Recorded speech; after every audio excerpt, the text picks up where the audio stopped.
Bismillahirrahmanirrahim. Assalamualaikum warahmatullahi wabarakatuh. Alhamdulillahirrabbilalamin.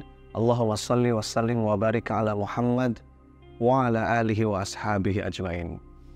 Apa kabar sahabat-sahabat Jalan Langit yang dirahmati Allah? Kita jumpa lagi, kali ini kita masuk ke episode kedua dalam rangkaian e-course yang kami beri tajuk A Letter to Qalbu. Dan di episode ini kita mulai masuk pada perjalanan ke dalam diri. Saya menyebutnya inner journey. Ada beberapa prinsip, beberapa kaidah dasar yang perlu kita perhatikan. Dan ini diajarkan oleh Nabi dalam sebuah doa yang sangat indah, yang menjadi pilar-pilar penting jika memang hati kita, qalbu kita merindukan ketenangan dan kedamaian. Apa aja itu? Suatu hari ada salah seorang sahabat yang mengadu kepada Rasulullah. Wahai Nabi, kenapa ya? Kok hatiku penuh dengan kegelisahan? Kenapa ya Nabi? Sepertinya aku tuh nggak bisa tenang, banyak gelisahnya, banyak resahnya. Kemudian Rasulullah Muhammad SAW mengajarkan sebuah doa yang sangat indah bagi saya, teman-teman. Doa ini sangat indah karena dalam urutan demi urutan, dalam kalimat doa ini itu merangkum banyak sekali teori-teori penting untuk pencarian kedamaian. Jadi ini doa yang diajarkan Nabi, sekaligus Rasul itu ingin mengisyaratkan beberapa rumus, pilar, kaidah, prinsip untuk menemukan jiwa yang tenang, hati yang damai. Bagaimana doanya? Rasul mengajarkan sebuah doa yang sangat indah. Allahumma inni as'aluka nafsan bika mutmainnah tu'minu biliqa'ik wa tarda biqada'ik wa taqna'u bi'ata'ik. Teman-teman sekalian, ini doa indah banget buat saya. Yang pertama, mari kita pahami terjemahannya. Allahumma inni as'aluka nafsan bika mutmainnah. Ya Allah, karuniakanlah kepadaku jiwa yang tenang. Ini pembuka doa. Dan Rasulullah ingin mengingatkan kita, kalau memang kita cari ketenangan, maka mintalah ketenangan itu kepada Allah. Huwallazi anzala sakinah fi qulubil mu'minin. Karena tidak ada yang bisa membuat kita tenang, yang bisa membuat batin kita damai, kecuali hanya Allah, Rabb semesta. Ketenangan itu datangnya dari Allah, bukan dari yang lain. Maka mintalah kepada Allah. Itu kaidah yang pertama. Dan setelah permohonan ini, Rasul mengisyaratkan ada 3 pilar ternyata yang akan membuat kita menemukan inner peace. Yang pertama, tu'minu biliqa'ik. Jiwa yang yakin bahwa ujung perjalanan hidupnya adalah bertemu dengan Allah. Saya menyebutnya clarity of purpose. Ketika seseorang sudah punya purpose yang mantap, tujuan hidup yang jelas, maksud hidup yang clear, Allah pada akhirnya bisa direnungkan teman-teman sekalian.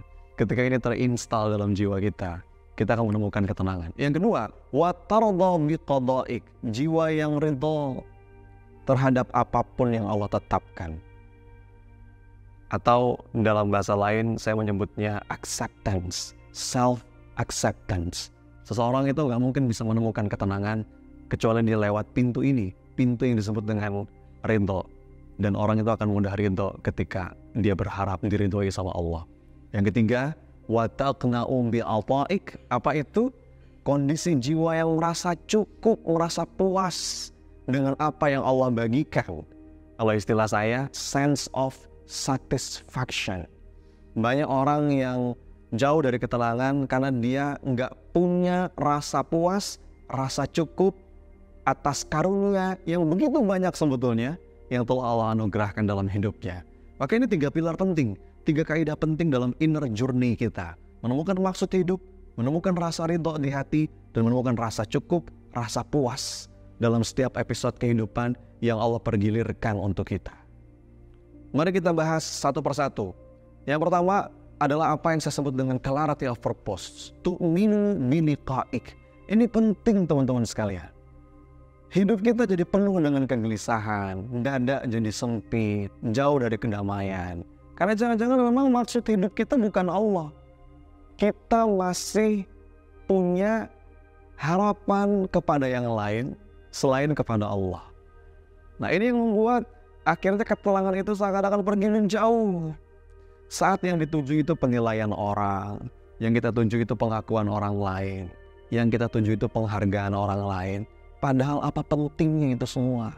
Walaupun mungkin secara psikologis kita itu punya kebutuhan dasar. Saya sebut dengan P3K.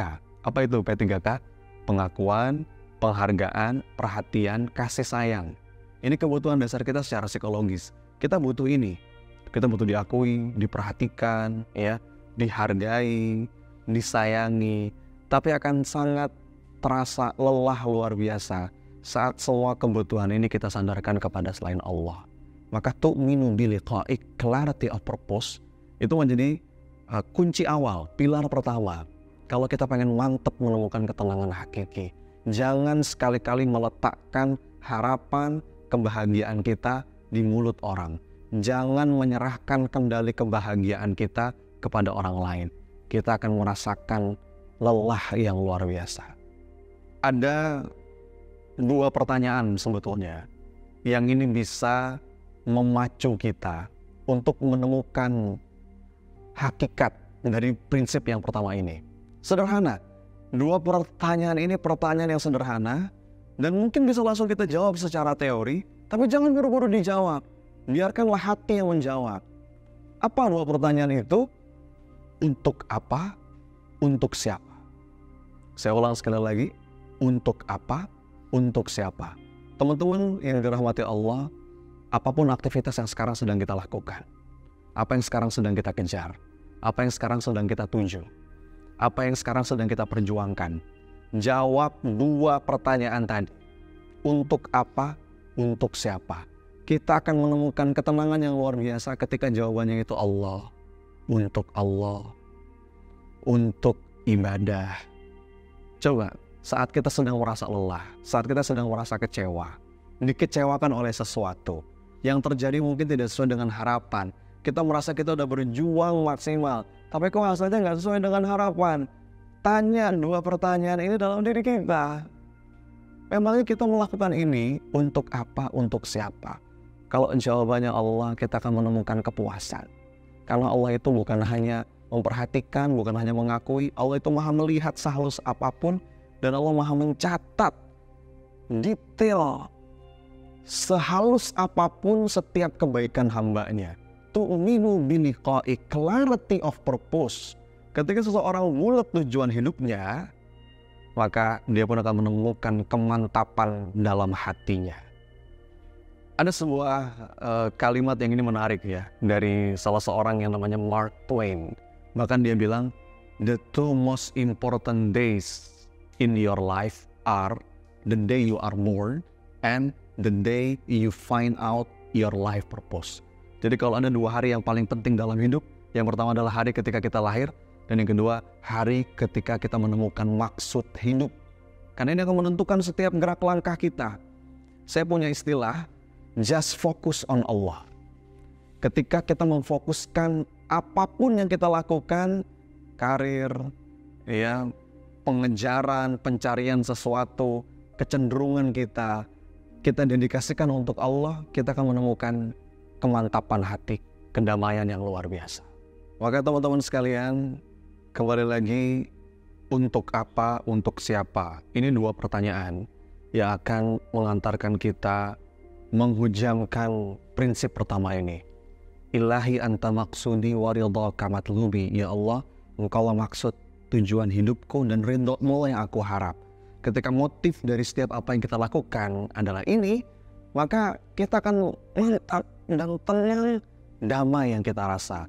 Bahkan kata Nabi SAW dalam sebuah hadis, ketika seseorang menjadikan dunia sebagai tujuan utamanya, maka Allah akan mencerai-beraikan urusannya, dibikin ruwet, dibikin susah, dan waja'ala faqrahu baina ainai, dan Allah akan menjadikan rasa kurang terus dalam setiap urusan hidupnya.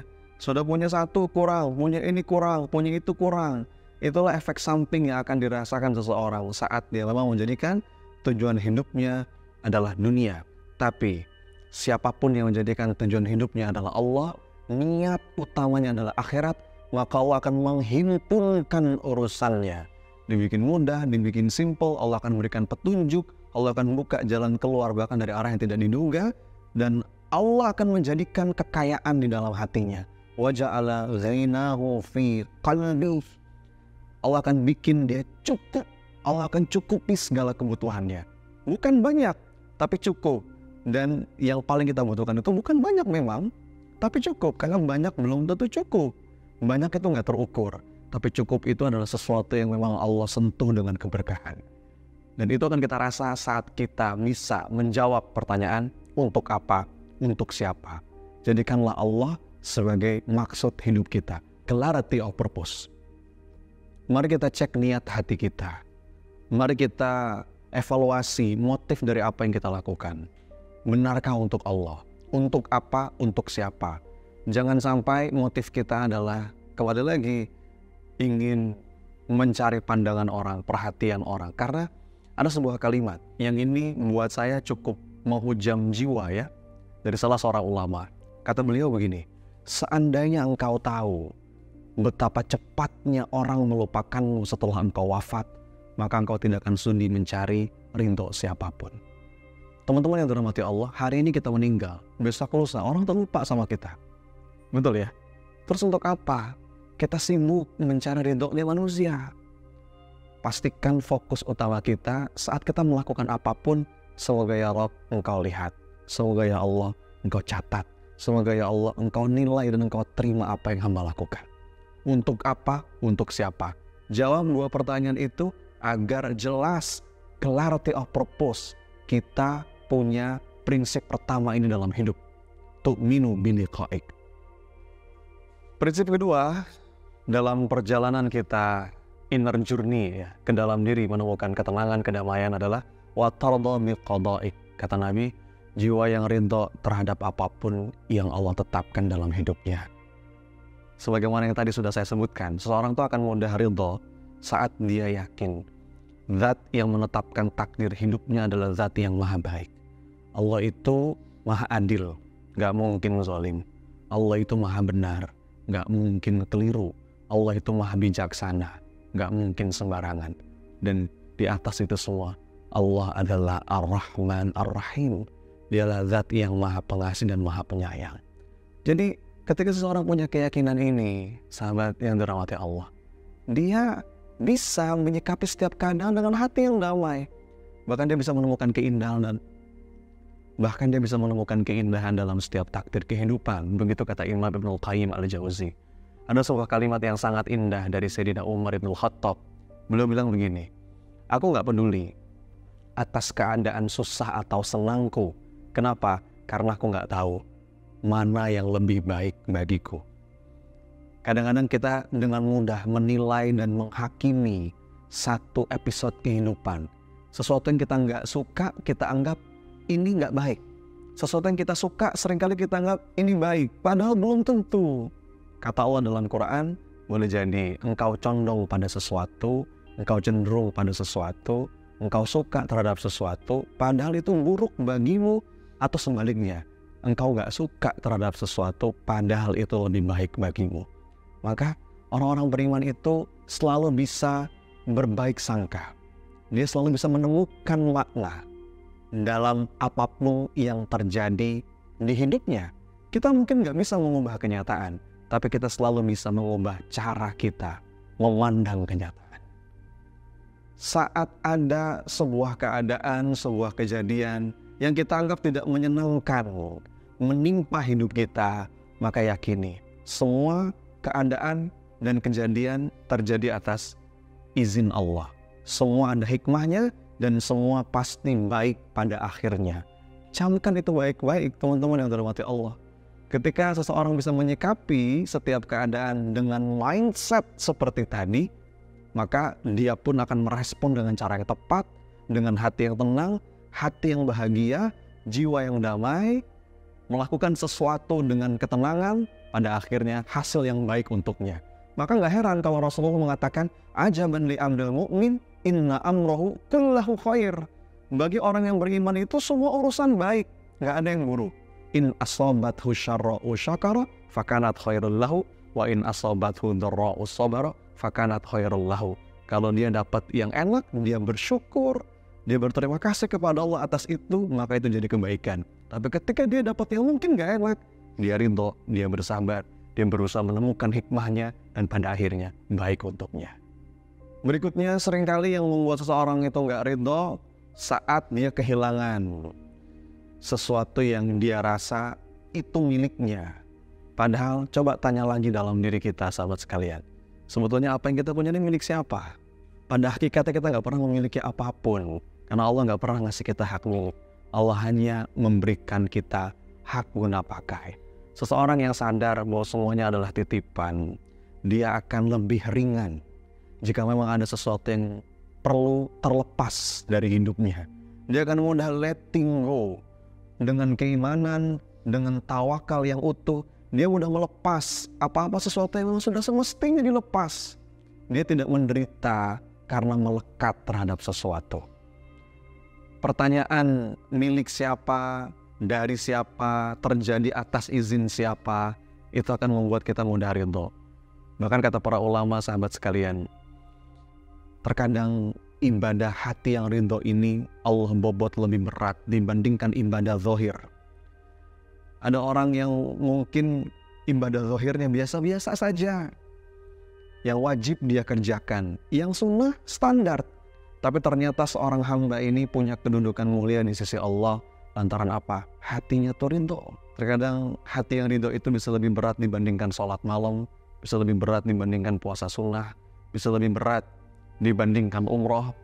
Karena ketika seorang hamba punya hati yang ridho, dia nggak berkeluh kesah, dia bisa melihat setiap keadaan dengan bahagia, dengan damai. Besar kemungkinan Allah pun ridho kepadanya. Wa tarda biqadaik. Ini prinsip yang ketiga, jiwa yang ridho, jiwa yang penuh penerimaan. Sebagai tambahan, teman-teman sekalian, ada sebuah kalimat yang sangat indah dari Syekh Ibnu Athaillah As-Sakandari dalam kitab Al-Hikam. Beliau mengatakan, ujian itu akan terasa ringan ketika kita memahami dan menyadari bahwa zat yang menetapkan takdir atas hidup kita adalah zat yang maha baik. Dengan begitu, kita sadar seberat apapun kondisi hidup, bahwa pada hakikatnya ini adalah sentuhan kasih sayang Allah. Yang dengan ujian itu dosa kita gugur, yang dengan ujian itu derajat seseorang diangkat. Bahkan kata para ulama, jikalau bukan karena musibah dan ujian dalam hidup, maka sebagian besar dari kita akan datang pada hari kiamat dalam keadaan pailit. Jadi ternyata sentuhan ujian, musibah yang kita anggap berat, sejatinya itu adalah sentuhan kasih sayang Allah. Saat mindset kita seperti itu, kita bisa melihat semuanya dengan indah. Wa tarda biqadaik. Prinsip yang ketiga dalam kaidah inner journey ini untuk bisa menemukan kedamaian dan ketenangan hati adalah wa taqna'u bi'ataik.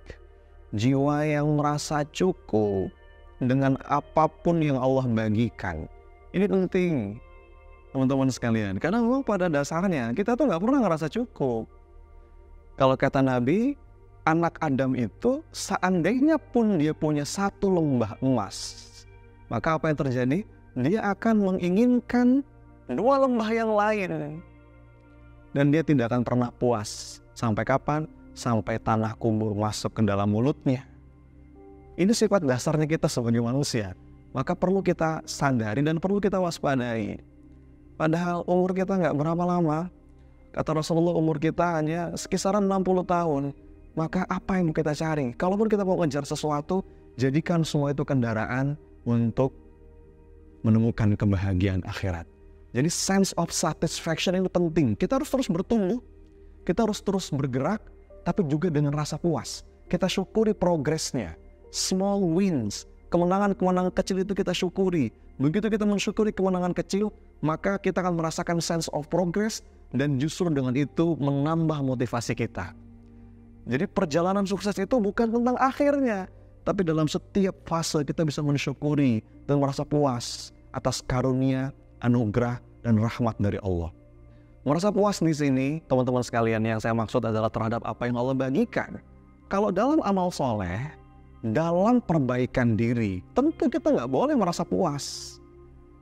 Hidup kita itu harus lebih baik terus dari waktu ke waktu sampai nanti mudah-mudahan kita bisa kembali kepada Allah dalam keadaan yang paling baik. Kadang-kadang kita suka terbalik. Dalam urusan dunia kita lihat ke atas terus sampai kita meremehkan nikmat yang Allah berikan. Tapi dalam urusan akhirat kita seringkali melihatnya ke bawah dan kita akhirnya merasa puas dengan apa yang sudah kita miliki, ilmu, amal soleh. Enggak, itu kembali. Dalam urusan akhirat, lihatlah ke atas. Bahkan kata Rasulullah, di antara iri yang diperbolehkan itu adalah iri ketika melihat ada orang yang ibadahnya, kesolehannya lebih dari kita, dan dengan itu membuat kita terpacu untuk terus lebih baik. Adapun dalam urusan dunia, jangan terus-terusan lihat ke atas. Boleh lihat ke atas sebagai motivasi, tapi jangan lupa lihat ke bawah, agar kita nggak lupa dengan nikmat, anugerah, dan karunia yang Allah berikan. Sense of satisfaction ini penting dalam perjalanan kita menemukan kedamaian. Ada caranya supaya kita bisa punya sense of satisfaction. Kita pasti punya keinginan. Saya sebut dengan wanting, apa-apa yang kita inginkan. Boleh menginginkan sesuatu, itu boleh. Sebagai manusia, kita pasti punya keinginan. Nggak mungkin kita nggak punya keinginan. Tapi apa yang kita inginkan ini, wanting ini, harus setidaknya seimbang dengan enjoying. Apa itu enjoying? Sesuatu yang kita nikmati. Kalau kita punya 10 keinginan, maka minimal setidaknya dalam hidup ini, kita pun punya 10 hal. Yang itu kita syukuri, kita nikmati. Keberimbangan, balance antara dua hal ini akan membuat kita tidak terjebak dengan dorongan-dorongan nafsu yang terus membuat kita merasa kurang. Maka boleh ingin sesuatu, kejar apa yang Anda inginkan, tapi iringi dengan hal-hal yang perlu Anda ingat, nikmat-nikmat Allah yang juga begitu banyak. Keseimbangan antara dua hal ini akan membuat kita menjadi sosok yang tetap bergerak tapi dengan hati yang damai. Sense of satisfaction. Maka 3 kaidah itu teman-teman sekalian menjadi pegangan kita dalam prinsip inner journey, perjalanan hati untuk menemukan kedamaian. Sampai jumpa di episode selanjutnya.